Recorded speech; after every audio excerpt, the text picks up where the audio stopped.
Welcome to the All About Set Work podcast. In this podcast, we talk about all things set work. That can include training tips, a behind-the-scenes look at what your instructor or trial official may be going through, and much more. In this episode, I want to talk about the dialogue that we have in our head about our dogs and ourselves. So before we start diving into the episode itself, let me do a very quick introduction of myself. My name is Diana Santos. I'm the owner and lead instructor of Set Work University. This is an online dog training platform where we provide online courses, seminars, webinars, and ebooks, a regularly updated blog, the All About Set Work podcast, which you're listening to now, monthly live streams, free training tips, and much more. Everything that we put out through Set Work University is focusing on set work. And regardless of where you are in your CIFI journey, you're just getting started, you're trying to develop some more advanced skills, you're interested in trialing, or you're already competing, we likely have a training solution for you. So to know a little bit more about me, let's dive into the episode itself.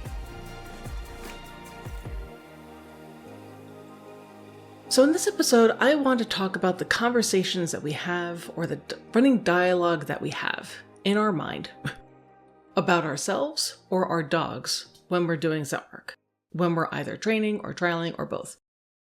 And this idea was sparked off because I very recently just did a webinar, and when I was putting together the materials, it crossed my mind that there's going to be a lot of people who would be interested in that webinar because they think that their dog is one thing, when in actuality, there's a lot of other possibilities of what may be going on. The tendency that we have to kind of jump to conclusions and to put labels onto things for both ourselves and our dogs is very high. So that got me thinking that maybe we need to think about these things and try to figure out how we can avoid that pitfall, if at all possible, or at least recognize what's happening and then take a step back to see, okay, well, that was my gut reaction. What's really going on here, right? So let me give you some examples. A common one that I've heard throughout my career is my dog is distracted. And the longer that I'm involved in set work, the less I actually see that the dog is distracted in the sense that people think. It's more so that there's other things going on, that potentially the dog is struggling, potentially the dog is frustrated, potentially the dog is otherwise trying to communicate to their person, the dog is tired, the dog is hot, the dog is worried, the dog is concerned. Like, there's a lot of other things. None of those are the dog is distracted. Because, and this is why I wanted to do this episode, is that the way that we talk about these things, or we have the running dialogue in our mind, matters. Because typically, when I've had clients tell me, or if I've been in a conversation with someone or whatever, and they say the dog is distracted, it's how they're framing it. The dog is choosing to do something else, right? The dog is opting out. But it's not they can't do it because they're worried, or it's impossible for them to do it because they're confused, or et cetera, et cetera, et cetera. It's that gosh darn dog. I went to that trial. I paid a lot of money. We spent a lot of time training and practicing, and they got so distracted they couldn't find their hide. The same can be exactly true in class. I've seen that as well. But my point being is that there's a lot of emotion behind that. The dog is distracted. But then if you actually evaluate what potentially is going on, the dog wasn't distracted to begin with. And there was a lot of other stuff going on that we could actionably work on so that that doesn't happen again, or it improves over time, or whatever the case may be. Basically, it's this providing of information, and it shouldn't be eliciting the kind of really vitriol kind of filled, stupid dog. And that's what I wanted to talk about in this episode, is that there's lots of instances of that, where whether it's spoken out loud, or there's just conversations that we're having in our mind, but it's directed both towards the dog and to ourselves. I am very well versed in having negative self-speak. I am a pro, but it pains me when I see other people go through it. So what I wanted to talk about is how we may be able to identify when that's happening and maybe cut through the fog a little bit to get down to what may actually be going on. So I'm just going to give a couple of examples. This isn't exhaustive by any stretch. But just again, to get you thinking, are you having this kind of negative self-talk or these kinds of dialogues or instantaneous ways of describing things that may not actually be accurate? They may be emotionally packed, but they may not be what's actually going on, if that makes sense. So I hope that the distracted thing kind of made a little bit more sense of what I'm talking about. That there's a possibility for all these other things that could potentially be going on that have nothing to do with the dog being distracted at all. And if we were to just try to address it from the lens of, no, they're distracted, therefore we must do blah, blah, blah, we're probably not going to make it better, because actually there was this other problem that was causing what we were seeing. And I want to give complete props to Michelle Ellerton of The Dog's Pace. She has done a bunch of webinars and presentations for us through Setwork University, which I am incredibly thankful for. She's very, very, very, very, very, very good. If you guys ever have an opportunity to work with her directly or to go through any of her webinars, she does virtual consultations, do so. She's very good. But one of the things, the terms that she's used recently in one of her presentations for us is this concept of white noise. In the context of a search, we would like our dogs to come into a space and find the hide. Right? That's kind of the whole point. If they're doing anything other than that, such as they look at the handler, they sniff the ground in displacement sniffing, they stop and they scratch, they do a full body shake, they sit and look at you, etc., etc.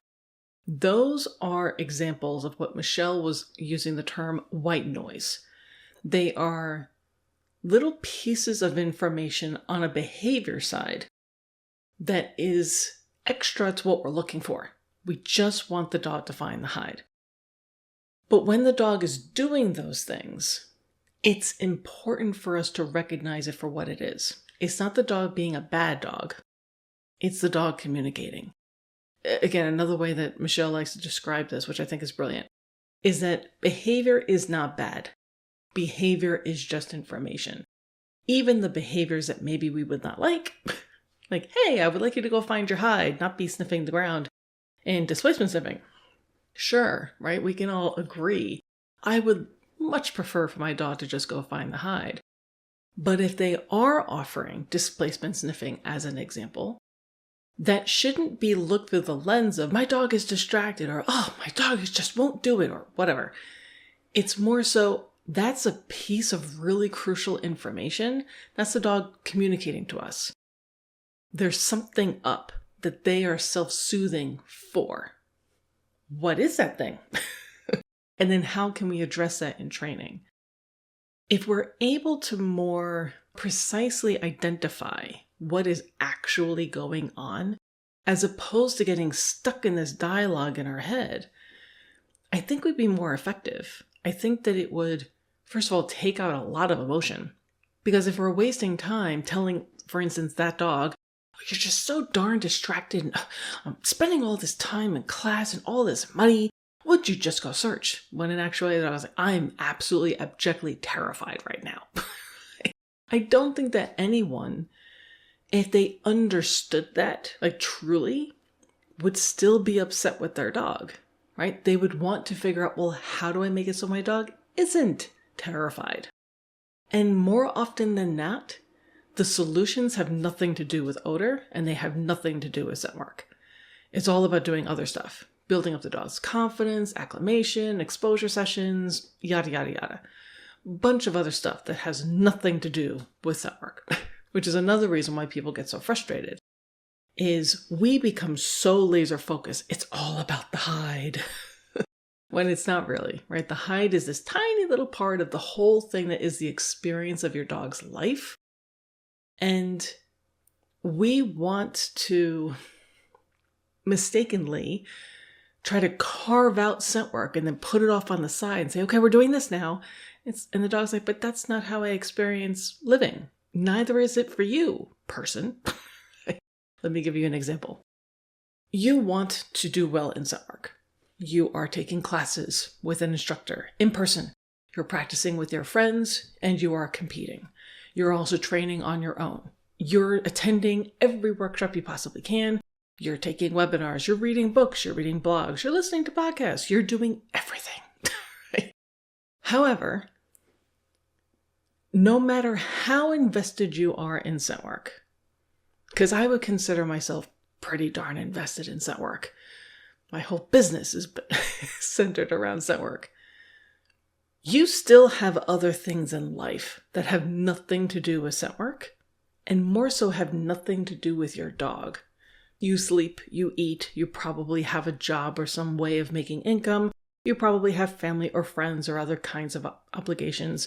And then there's just life that you have no control over, but just kind of happens to you. You know, like, hey, my roof is going to have a leak today. Or, hey, there's going to be a flood. Or, hey, the highway that I take to get everywhere is going to be closed. That kind of stuff.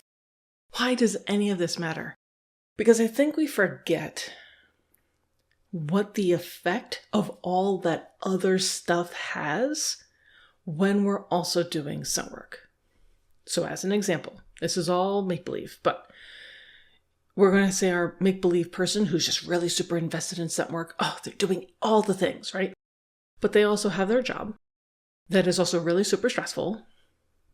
Maybe things are a little tenuous. Maybe there are layoffs on the horizon, which seems to be the thing for all jobs as of late. Just the threat of it, right? You have rising costs that everyone is dealing with. You then have interpersonal fun times at work. Those are always fun, right? Then we take it out of work. Then you have home life. Maybe you're living with people, maybe you're not, it doesn't matter. This make-believe person's going to have a family. And those family members are not, little robots. They have personalities and desires and wants and needs that, gosh darn it, are not always in line with our make-believe person. So there's going to be conflict there too. Then there's all the things about like getting older, right? Every single passing moment, you're like, oh, that hurts more. Walking, getting up, sitting, bending, whatever, right? The point being is that our make-believe person, on a good day, has a lot of stuff that's kind of building up on top of their back. All that stuff they're carrying around with them from moment to moment to moment, including when they're doing all the sniffy things. So there may very well be times when they are trying to tackle a search and their brain is back at the job, thinking about that thing that their manager or their coworker or whomever said to them that really irked them, but they didn't have the response ready in the moment and they're kicking themselves because, I wanted to tell that person so bad. But whatever, right? Just as an example. But here they are in the middle of a search. Their brain is still thinking about something that happened 8 hours ago. And they miss what their dog is telling them. And now they have their instructor saying, it's alert, it's yes, feed your dog or whatever. And they're like, fine. So nothing seems to be gelling. In that instance, the dialogue in the person's mind is, this is hard, or this is confusing, or I'm never going to be good. I'm never going to get this. I can't read my dog. Of course you can't read your dog in this moment. You're not reading them. Your brain isn't focused on this at all. It's focused back at the office. I can't expect you to read your dog when you're not even here, really. Is this kind of making sense? We seem to forget when we're doing scent work. All these other things matter, and they matter to us and our dogs. So if we are super, super stressed because we are alive, that probably means our dogs are pretty stressed too. They feel what we're going through. And that's not to make anyone feel bad. It's just reality. But that can compound what they're potentially going through as a little 4-legged furry creature. going through life, having their own opinions and emotions about things. But none of that is helped by having these false conversations with ourselves, these emotional knee-jerk reactions of, I can't read my dog. In that example, you were not reading your dog. You weren't even trying to read your dog. Your brain was doing something else. That's where taking a breath and just recognizing, you know what, I'm not really here today. Talking with your instructor and saying, is there a way that we can just do known hides and we can focus on the dog, and maybe I can video and I can do some things and practice on my own when my brain is actually in my head? Because these things happen. I know for myself as an instructor, I wouldn't have a problem with that at all. I want to set the dog and the handler up for success. And the fact that I've recognized that so many clients, and myself included, have kind of been bogged down by these false pieces of dialogue. I can't leash handle. I can't read my dog. I can't remember anything. My memory is trash, like etc., etc., etc. It just goes on and on and on. When really that's probably not true. It's probably something else. And then it's manifesting in this way that we're like, see, there's my proof. I fell flat on my face. I have 2 left feet. No, you don't. You weren't paying attention. Why weren't you paying attention? Because your brain is multitasking. Why is your brain multitasking? Because you have a lot on your plate. Why do you have a lot on your plate? Because life, right? Is there any way that you can kind of make things easier for yourself when you're focusing on this activity that's supposed to be a good time for you and your dog? So what I'm hoping that just talking about these things a little bit more openly can do is that we can all just kind of take a step back and say, okay, if I'm leaping into something, particularly when something doesn't go the way that I was hoping, because that's typically when this happens. You're doing a search, it doesn't go the way that you had hoped, either on your end, dog's end, or both. You're probably going to have a knee-jerk reaction because you're human. Can you then take a breath, or maybe a couple of them, and then really start to evaluate what's really going on? What happened? And can you look for those pieces of information that are helpful from the dog side? What were they communicating and how were they communicating it? Don't just slap labels on things. I don't think that's overly helpful. Describe what happened. We went to the search. My dog was not going into the search area. They were lagging behind. I had to keep telling them to come on, let's go. We paid for this lesson. Let's go find the things. And they were sniffing the ground. And they started scratching, and they looked at me, and they did a full body shake. Then they started to search a little bit, and then they stopped again. Like, those are pieces of information. To me, that sounds like a dog that's doing displacement behaviors. Okay, why are they doing displacement behaviors? They were reluctant to come into the space. Have they been there before? Is there something else that may have happened when you were coming up to the search? And you may actually remember, you know what? When I was getting my dog out of my car, another dog happened to yell at us. Okay, that's good information to have. Now you can work with your instructor to figure out how can I help develop a recovery protocol for my dog. Stressful thing happened. I would like to get them back so where they feel confident enough to do their searches. How can we work on that? Has nothing to do with odor. Has nothing to do with scenting. Extraordinarily important. Something you could use probably in daily life if you really needed to. But if we just said, oh, the dog is just distracted. Oh, the dog is just so lazy. No, they're not. Like, does that make sense? But those dialogue things that I'm talking about that are not helpful, and they're also not really accurate, they also apply to us. And then it becomes like a self-fulfilling prophecy. And I'm very good at that myself. I'm a pro. Sadly, can be, and this is where it gets a little insidious, it can be reinforcing to kind of have a negative outlook on yourself and your dog and your team. Like, oh, we're so bad. And like, see, of course we didn't do well.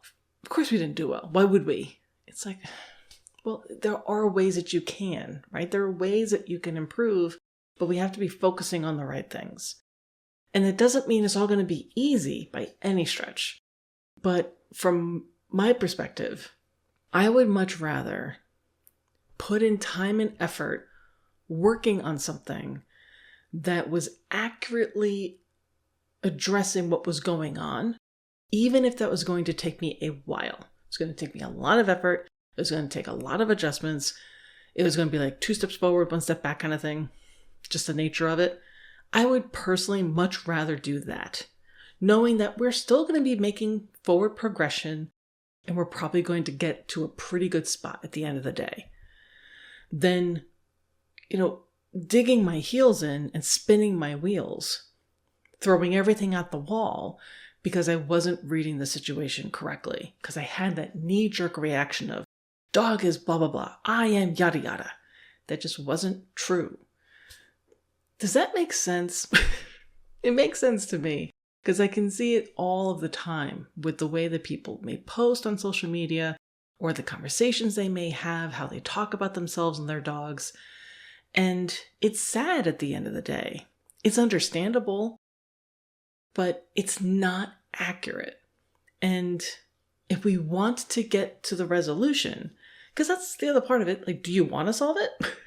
Because that's an honest question you should ask yourself. Because there may be times when you don't. So the point being is that these types of dialogues, these type of conversations that we have to ourselves, where we are slapping labels onto our dogs or onto ourselves, may very well not be accurate. And it may be hindering us from actually doing what we like to do, which is to improve or to do better or to reach a certain goal. So I hope this kind of sort of maybe helped, at least getting you thinking about how you may be thinking about your dog, yourself, and your team, and how we may be able to look at it a little bit differently, where we can kind of peel away the layers of the onion to see what's actually going on. But as always, we'd love to hear from you. We'll be posting this episode up on our social media, so be able to ask any questions or make any comments you have there. We are going to be posting more episodes talking with other people. You're like, Santos, please. We need to listen to other people. I know, I'm working on it, I promise. We're going to be having some more interviews with them as well, so stay tuned for that. We're continuing our Spotlight series, so if you know of an individual or a business that's giving back to the Set Work community, please let me know. We want to make certain that we are spreading some light, some positivity that the world desperately needs. We're also going to be doing some other series, the podcast, so stay tuned for that. But yeah, lots of really fun, snippy goodness in the works. But thank you as always for listening. We really do appreciate it. Happy training. We look forward to seeing you soon.